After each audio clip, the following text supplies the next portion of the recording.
네, 지난주에 아주 재밌는 백분일표를 공부하기 시작을 했어요. 이제 그 원리에 대해서는 충분히 설명을 드렸고, 오늘은 좀 실습을 해볼 생각인데요. 우선 기업 정보를 열어보십시오. 여러분들 HTS에 다 있습니다. 그리고 재무제표를 클릭한 이후에 회사명만 입력하시면 그 회사의 재무제표가 활성화됩니다. 자, 그러면 제일 처음에 맨 위에 보이는 것이 포괄손익계산서라는 거죠.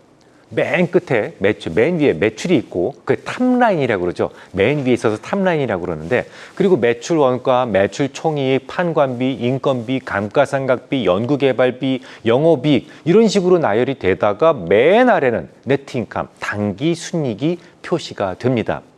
자, 그러면 2005년도 기준 두산건설의 재무제표를 본다고 가정해 보겠습니다. 근데 재무제표만 봐가지고는 어지간한 회계적 고수가 아닌 다음에야 뭐 이 회사가 지금 잘 돌아가고 있는 회사인지 아닌지 알 수가 없어요. 손익계산서에 나오는 항목을 몽땅 매출액으로 나누어서 백분율표로 표시하고 다시 써보시기 바랍니다. 그러면 이렇게 나옵니다. 이제 모든 게 한눈에 보이죠? 자, 매출액에 대해서 모든 항목이 비율로 표시되기 때문에 어느 항목에서 문제가 있는지를 일목요연하게 관찰할 수 있게 됐습니다. 자, 여기에서 문제가 있는 부분만 잘 찾아내서 재무제표를 찾아본다면 그만큼 여러분들은 시간을 절약할 수 있어요. 어렵지 않습니다. 재무제표를 보기 싫다면 또 바로 문제가 되는 것을 콕 집어서 주담이라고 그러죠. 주식 담당자한테 전화 걸어서 물어보셔도 돼요. 주식 담당자가 스스로 회사의 치부를 자진해서 알려주는 경우는 없습니다. 그렇지만 꼭 집어서 질문을 하시면 그 부분을 절대로 가릴 수 없어요. 자, 그러면 앞서 보셨던 그 백분일표를 우리가 해석해 보겠습니다. 자, 매출액 대비 영업이익을 한번 보세요. 그러면 2005년과 2006년, 2007년, 2008년 큰 변화가 없죠. 영업이익은 변화가 없었어요. 그런데 아주 독특한 부분이 보입니다. 영업이익은 분명히 정상인데 맨 아래 당기순이익을 보시기 바랍니다. 당기순이익은 세금까지 다 뗀 걸 당기순이익이라고 그러죠. 자, 2005년과 2006년도에 확 줄어 있어요. 이거는 뭡니까? 영업 외 손실이 많았다라는 건데, 그럼 이게 일시적인 손실인지 아니면 지속적인 손실 가능성이 있는 항목인지 요거를 판단해내는 것이 무척 중요합니다.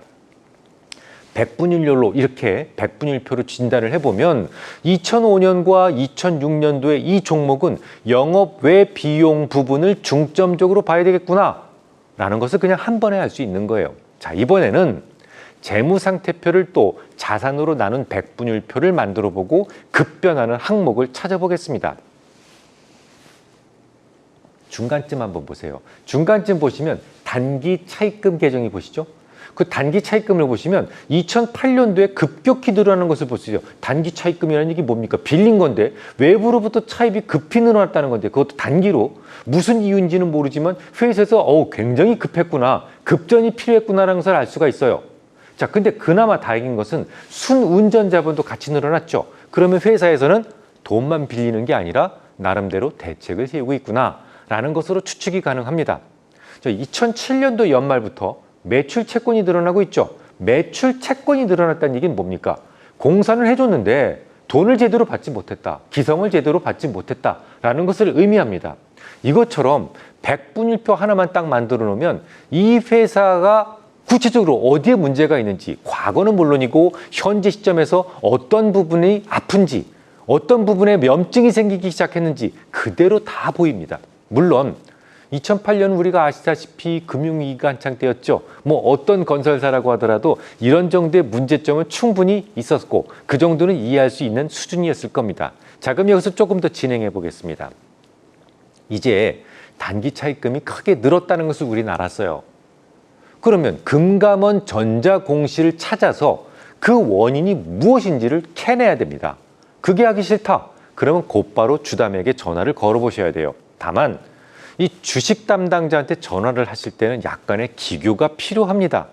내가 약점을 알고 묻는 것하고 모르고 묻는 것하고는 상당히 큰 차이를 갖게 됩니다. 예를 들어서 단기 차입금이 많이 늘었네요. 이거 어디다 쓰려고 빌린 것이죠? 라고 물어보시면 그에 대해 답변을 어떻게 안 할 수가 있겠습니까?